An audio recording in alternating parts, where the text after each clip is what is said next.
ಪ್ರೀತಿಯ ವಿದ್ಯಾರ್ಥಿಗಳೇ, ಮತ್ತೊಮ್ಮೆ ತಮಗೆ ಚಾನಲ್ಗೆ ಸ್ವಾಗತವನ್ನ ಬಯಸ್ತಾ ಇದ್ದೇನೆ. ಇದೀನ ಬಹಳ ಮುಖ್ಯವಾದ ಒಂದು ವಿಷಯವನ್ನ ತಮ್ಮ ಮುಂದಿನ ವೃತ್ತಿಪರ ಬದುಕಿಗೆ, ವೃತ್ತಿಪರ ಕೋರ್ಸ್ಗಳಿಗೆ ಸೇರ್ತಕ್ಕಂತ ಒಂದು ಕಾಲಘಟ್ಟದಲ್ಲಿ ತಾವೆಲ್ಲರೂ ಕೂಡ ಇರ್ತೀರಿ. ಮುಂದಿನ ದಿನಗಳಲ್ಲಿ ತಮ್ಗೆ ಅನುಕೂಲ ಆಗ್ಲಿ ಅಂತಕ್ಕಂಥದ್ದು admission versus courses versus exam, ಈ ಮೂರರ ಕುರಿತಾಗಿರ್ತಕ್ಕಂಥ ಒಂದು ಸಹ ಸಂಬಂಧಗಳು ಹೇಗಿದೆ ಅಂತಕ್ಕಂಥ ನೀಟು ಮತ್ತು KCET 2025ರ ಒಂದು ಅಪ್ಡೇಟ್ ಮಾಹಿತಿಯ ಹಿನ್ನೆಲೆಯಲ್ಲಿ ಈ ವಿಡಿಯೋವನ್ನ ನಾನು ಮಾಡ್ತಾ ಇದ್ದೇನೆ. ನಿಮ್ಮ ಪ್ರವೇಶಾತಿಯನ್ನ ತಾವು ಬಯಸಬೇಕಾದಾಗ, ತಾವು ಅಡ್ಮಿಷನ್ ಅನ್ನ ಬಯಸಬೇಕಾದಾಗ ಯಾವ ಕೋರ್ಸ್ ಸೇರಬೇಕು ಎಂಬುದನ್ನ ತಾವು ಮುಖ್ಯವಾಗಿ ಮೊದಲೇ ನಿರ್ಧಾರ ಮಾಡಿರಬೇಕು. ಯಾವ ಕೋರ್ಸಿಗೆ ತಾವು ಹೋಗ್ಬೇಕು, ತಮ್ಮ ಇಚ್ಛೆ ಯಾವ್ದಿದೆ ಎಂಬುದನ್ನ ಒಂದು ಅಚಲವಾದ ನಿರ್ಧಾರ ಮತ್ತು ಗುರಿ ನಿಮ್ಮದಾಗಿರ್ಬೇಕು. ಅಂದ್ರೆ ಕೋರ್ಸ್ ಅನ್ನ, ಯಾವ ಕೋರ್ಸ್ ತಾವು ಆಯ್ಕೆ ಮಾಡ್ಕೊಂಡಿರ್ಬೇಕು. ಆ ಕೋರ್ಸ್ಗೆ ಪ್ರವೇಶಾತಿಯನ್ನ ಬಯಸಬೇಕಾದ್ರೆ ಯಾವ ಪರೀಕ್ಷೆಯನ್ನು ಬರಿಬೇಕು ಅಂತಕ್ಕಂಥ ಒಂದು ಮಾನದಂಡ ಮತ್ತು ಮಾಹಿತಿಯನ್ನ ತಾವು ತಿಳ್ಕೊಂಡಿರ್ಬೇಕು.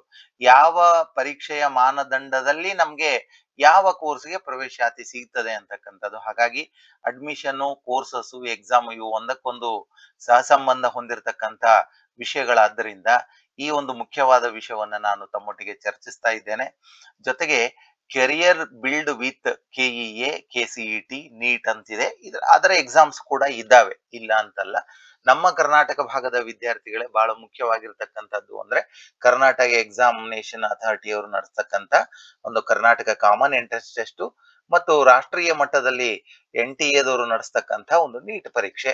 ಇದ್ರ ಬಗ್ಗೆ ಹೆಚ್ಚಿನ ವಿದ್ಯಾರ್ಥಿಗಳು ಮತ್ತು ಪಾಲಕರು ಅತಿ ಆಸಕ್ತರಾಗಿರ್ತೀರಿ ಮತ್ತು ಮುಖ್ಯವಾಗಿರ್ತಕ್ಕಂಥ ಒಂದು ಮಾಹಿತಿ ಮತ್ತು ಮುಖ್ಯವಾಗಿರ್ತಕ್ಕಂಥ ಪ್ರವೇಶವನ್ನ ದೊರಕಿಸ್ತಕ್ಕಂಥ ಚಾನಲ್ ಇವಾಗಿರೋದ್ರಿಂದ ಸೊ ಕೆರಿಯರ್ ನ ಇವುಗಳ ಮೂಲಕ ತಾವು ಹೇಗ್ ಬಿಲ್ಡ್ ಮಾಡಬೇಕು ಅಂತಕ್ಕಂಥ ಸಂಗತಿಯನ್ನು ಕೂಡ ನಾನು ತಿಳಿಸ್ಕೊಡ್ತೇನೆ. ನಿಮ್ಮ ಕೆರಿಯರ್ ಬಿಲ್ಡ್ ಮಾಡ್ಕೋಬೇಕಾದ್ರೆ ನಿಮ್ ನಿರ್ಧಾರ ಹೇಗಿರ್ಬೇಕು ಮತ್ತು ಗುರಿ ಹೇಗಿರ್ಬೇಕು ಎಂಬುದನ್ನ ನಾನು ವಿಡಿಯೋದ ಕೊನೆಯಲ್ಲಿ ಹೇಳ್ತೇನೆ. ತಾರಾನಾಥ್ ಜೇಗರ್ಕಲ್ ಯೂಟ್ಯೂಬ್ ಚಾನಲ್ಗೆ ತಮಗೆ ಸ್ವಾಗತವನ್ನು ಬಯಸ್ತೇನೆ. ಮಾಹಿತಿ ತಮ್ಗೆ ಉಪಯುಕ್ತವಾಗಿರ್ತದೆ ಅಂತಕ್ಕಂಥ ನನ್ನ ಭಾವನೆ. ಸೊ ಮಾಹಿತಿ ಉಪಯುಕ್ತವಾಗಿರ್ತದೆ, ತಮ್ಗೆ ಅನುಕೂಲವಾಗಿರ್ತದೆ ಅಂತ ನಾನು ಭಾವಿಸ್ತೇನೆ. ತಾರಾನಾಥ್ ಜೇಗರ್ಕಲ್ ಯೂಟ್ಯೂಬ್ ಚಾನೆಲ್ ನ ದಯವಿಟ್ಟು ಮರ್ಯಾದೆ ಸಬ್ಸ್ಕ್ರೈಬ್ ಮಾಡಿ.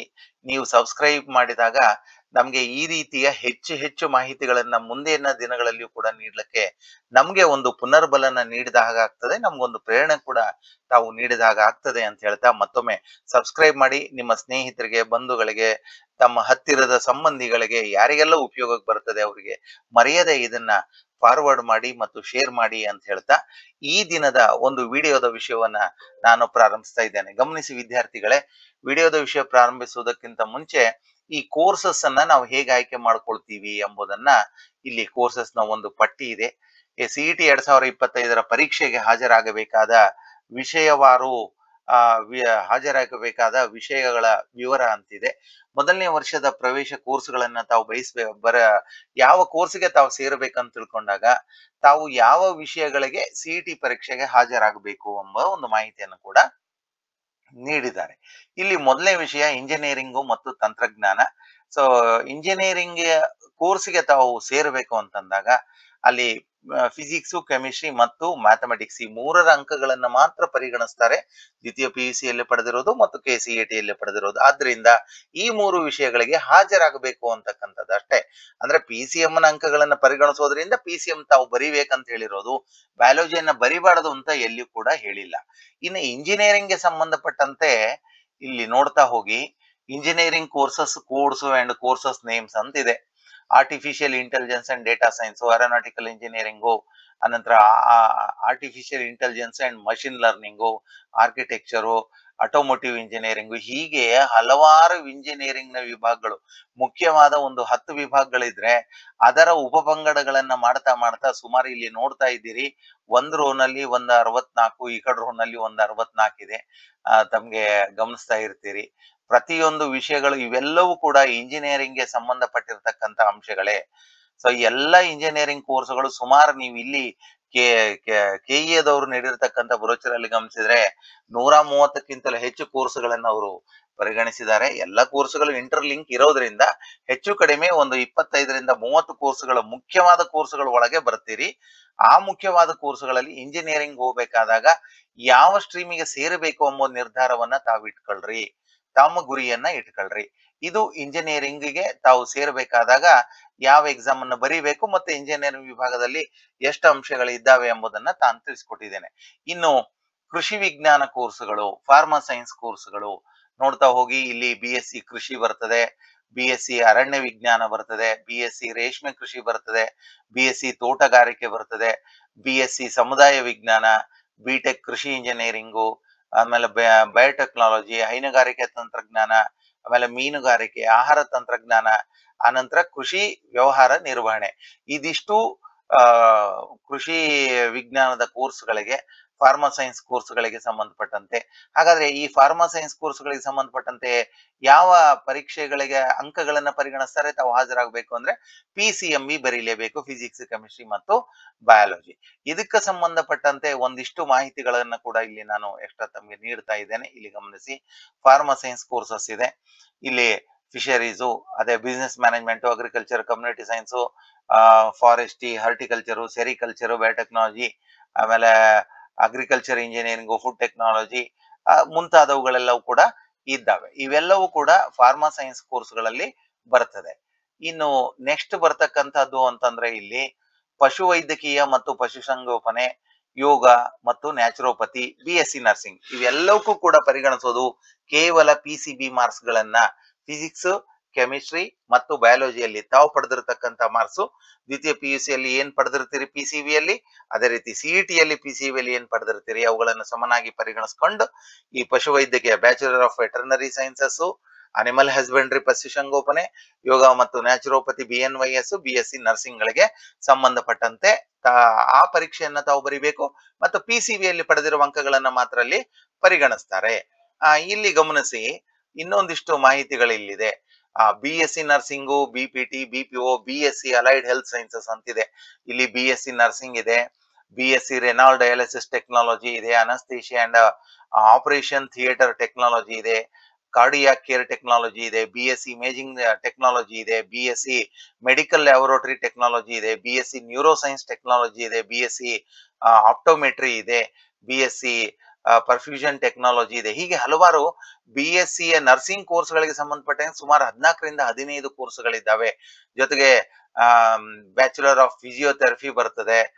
ಇವೆಲ್ಲವೂ ಕೂಡ ಪರಿಗಣನೆ ಮಾಡಬೇಕು ಅಂತಂದ್ರೆ ತಾವು PCB ಯನ್ನ ಬರೀಬೇಕು. ಜೊತೆಗೆ PCB ಯಲ್ಲಿ ಪಡೆದಿರೋ ಅಂಕಗಳನ್ನ ಮಾತ್ರ ಅಲ್ಲಿ ಪರಿಗಣಿಸ್ತಾರೆ. ಇನ್ನು ಬಿ ಫಾರ್ಮಾ, 2ನೇ ವರ್ಷದ ಬಿ ಫಾರ್ಮಾ ಡೈರೆಕ್ಟ್ ಆಗಿ ಎಂಟ್ರಿ ಮಾಡ್ತಕ್ಕಂಥದ್ದು. ಫಾರ್ಮಾ ಡಿ ಮುಗಿಸಿ 2ನೇ ವರ್ಷ ಬಿ ಫಾರ್ಮಕ್ಕೆ ಅಡ್ಮಿಷನ್ ಪಡಿಬಹುದು. ಇನ್ನ ಫಾರ್ಮಾ ಡಿ, ಬಿ ಫಾರ್ಮಾ ಮತ್ತು ಫಾರ್ಮಾ ಡಿಗೆ ಸಂಬಂಧಪಟ್ಟಂತೆ ಇಲ್ಲಿ PCM ಆರ್ PCB ಎರಡರಲ್ಲಿ ಯಾವುದು ಅತಿ ಹೆಚ್ಚು ಅಂಕಗಳನ್ನ ತಾವು ಪಡೆದಿರ್ತೀರಿ. ಒಂದ್ ವೇಳೆ ಫಿಸಿಕ್ಸ್, ಕೆಮಿಸ್ಟ್ರಿ, ಮ್ಯಾಥ್ಸ್ ನಲ್ಲಿ ಅತಿ ಹೆಚ್ಚ ಅಥವಾ ಫಿಸಿಕ್ಸ್, ಕೆಮಿಸ್ಟ್ರಿ, ಬಯಾಲಜಿಯಲ್ಲಿ ಅತಿ ಹೆಚ್ಚ, ಇವು ಎರಡು ವಿಭಾಗದಲ್ಲಿ ಯಾವ ವಿಭಾಗದಲ್ಲಿ ಅತಿ ಹೆಚ್ಚು ಅಂಕಗಳನ್ನು ಪಡೆದಿರ್ತೀರಿ ಅದೇ ಅಂಕಗಳನ್ನ ಪರಿಗಣಿಸಿ ಮೆರಿಟ್ ಅನ್ನ ನೀಡ್ತಾರೆ. ಸೊ ಹಾಗಾಗಿ ತಾವು ಇಲ್ಲಿ ಕೇವಲ ಒಂದು ಬರಿಬೇಕಲ್ಲ, PCMB 4 ವಿಷಯಗಳನ್ನ ಫಾರ್ಮಸಿ ಕೋರ್ಸ್ಗಳಿಗೆ ತಾವು ಹೋಗ್ಬೇಕಾಯ್ತು ಅಂತಂದ್ರೆ ಈ 4 ವಿಷಯಗಳಿಗೆ ಪರೀಕ್ಷೆಯನ್ನ ಬರೀಬೇಕು. ಫಿಸಿಕ್ಸ್, ಕೆಮಿಸ್ಟ್ರಿ, ಮ್ಯಾಥ್ಸ್ ಮತ್ತು ಬಯಾಲಜಿ.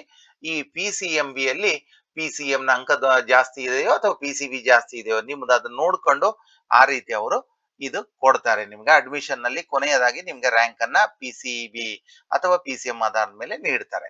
ಇನ್ನು 2025ರಲ್ಲಿ ಉಳಿದ ವಿದ್ಯಾರ್ಥಿಗಳು ಹಾಜರಾಗಬೇಕಾಗಿರೋದು ಯಾವುದಕ್ಕೆ ನೋಡಿ, ವೈದ್ಯಕೀಯ MBBS ಸೀಟ್ಗಳಿಗೆ, ದಂತ ವೈದ್ಯಕೀಯ BDS, dental courses, AYUSH courses, AYUSH ಇಲಾಖೆಯ ಡಾಕ್ಟರ್ ಆ ಪದವಿ ಪಡಿಲಿಕ್ಕೆ UG ನೀಟ್ ಅನ್ನ ತಾವು ಬರೀಲೇಬೇಕು.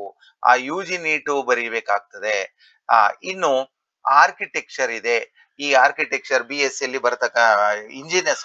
ಇಂಜಿನಿಯರಿಂಗ್ ನಲ್ಲಿ ಬರ್ತಕ್ಕಂಥ ಒಂದು ವಿಭಾಗ ಆರ್ಕಿಟೆಕ್ಚರ್. ಈ ಆರ್ಕಿಟೆಕ್ಚರ್ ಅನ್ನ ತಾವು ಪ್ರವೇಶಾತಿ ಬಯಸಬೇಕು ಅಂದ್ರೆ ರಾಷ್ಟ್ರೀಯ ಮಟ್ಟದಲ್ಲಿ ನಡೀತಕ್ಕಂಥ ನಾಟಾ ಪರೀಕ್ಷೆಗೆ ತಾವು ಹಾಜರಾಗಬೇಕಾಗ್ತದೆ. ನೋಡಿ, ಎರಡೂ ಕೂಡ UG ನೀಟು ಮತ್ತು ನಾಟಾ, ಇದು ನ್ಯಾಷನಲ್ ಲೆವೆಲ್ ಅಲ್ಲಿ ನಡೀತಕ್ಕಂಥ ರಾಷ್ಟ್ರೀಯ ಅರ್ಹತಾ ಪರೀಕ್ಷೆಯಲ್ಲಿ ಪಡೆದಿರೋ ಅಂಕಗಳನ್ನ ಇಲ್ಲಿ ನಮ್ಮ KEOದವರು ಪರಿಗಣಿಸಿ ಕೌನ್ಸಿಲಿಂಗ್ ಅನ್ನ, ಸೀಟಿನ ಆಯ್ಕೆಗಾಗಿ ಕೌನ್ಸಿಲಿಂಗ್ ಅನ್ನ ಮಾತ್ರ ಅವ್ರು ಮಾಡ್ತಾರೆ. ಅಂದ್ರೆ ಕೌನ್ಸಿಲಿಂಗ್ ಮಾಡಿ ತಮಗೆ ಪ್ರವೇಶವನ್ನ ನೀಡ್ಲಿಕ್ಕೆ ಸಹಕಾರವನ್ನ ನೀಡತಕ್ಕಂಥ ಒಂದು ಸಂಸ್ಥೆ KE ಆಗಿರೋದ್ರಿಂದ UG ನೀಟು ಮತ್ತು ನಾಟಾದ ಅಂಕಗಳನ್ನ ರಾಷ್ಟ್ರೀಯ ಮಟ್ಟದ ಪರೀಕ್ಷೆಯಲ್ಲಿ ಬರೆದು ತಾವು ಪಡೆದಿರಬೇಕು. ಯುಜಿ ನೀಟು ನಾಟ ಪರೀಕ್ಷೆಯಲ್ಲಿ ಅರ್ಹತೆ ಪಡೆದಿರಬೇಕು. ಅನಂತರ ಈ ಸೀಟು ಹಂಚಿಕೆಯಲ್ಲಿ ಭಾಗವಹಿಸಲಿಕ್ಕೆ ಸಿಇಟಿ 2025ಕ್ಕೆ ಆನ್ಲೈನ್ ಅರ್ಜಿ ಕೂಡ ಸಲ್ಲಿಸಿರ್ಬೇಕು, ಜೊತೆಗೆ ಶುಲ್ಕ ಪಾವತಿಯನ್ನು ಕೂಡ ಮಾಡಿರ್ಬೇಕು. ಇದು ಕಡ್ಡಾಯ. ಸೊ ಈ ರೀತಿ ಮಾಡಿದಾಗ ಮಾತ್ರ ತಾವು ಕೌನ್ಸಿಲಿಂಗ್ ನಲ್ಲಿ ಭಾಗವಹಿಸ್ಲಿಕ್ಕೆ ಆಗ್ತದೆ. ಇನ್ನು ಈ ಮಾಹಿತಿಯಲ್ಲಿ ಕೊನೆಯದಾಗಿ bachelor of physiotherapy, BSc, allied health sciences, BPO ಈ ಕೋರ್ಸ್ಗಳಿಗೆ ಅರ್ಹತೆ ಪಡಿಬೇಕಾದ್ರೆ ಏನ್ ಮಾಡಬೇಕು ಅಂದ್ರೆ, ಕೇವಲ PUCಯಲ್ಲಿ ನೀವು ಗಳಿಸಿದ ಅಂಕಗಳ ಆಧಾರದ ಮೇಲೆ ಮಾತ್ರ ಇಲ್ಲಿ BPT, BPO, BSc, allied health sciences ಕೋರ್ಸ್ಗಳಿಗೆ ನೀವು ದ್ವಿತೀಯ PUCಯ ಅರ್ಹತಾ ಪರೀಕ್ಷೆಯಲ್ಲಿ ಗಳಿಸಿದ ಅಂಕಗಳ ಆಧಾರದ ಮೇಲೆ ನೇರವಾಗಿ ಒಂದು ಮೆರಿಟ್ ಅನ್ನ ನೀಡಿ ಕೌನ್ಸಿಲಿಂಗ್ ಅನ್ನ ಕೆಇಎದವರು ಮಾಡ್ತಾರೆ. ಅಂದ್ರೆ ನೀವು ಈ ಈ ವಿಭಾಗದಲ್ಲಿ ಬರತಕ್ಕಂತ ವಿದ್ಯಾರ್ಥಿಗಳು ಯಾವುದೇ ಸಿಇಟಿ ಪರೀಕ್ಷೆ ಬರೆಯುವ ಹಾಗಿಲ್ಲ. ಸಿಇಟಿ ಪರೀಕ್ಷೆ ಬರೆಯುವ ಹಾಗಿಲ್ಲ.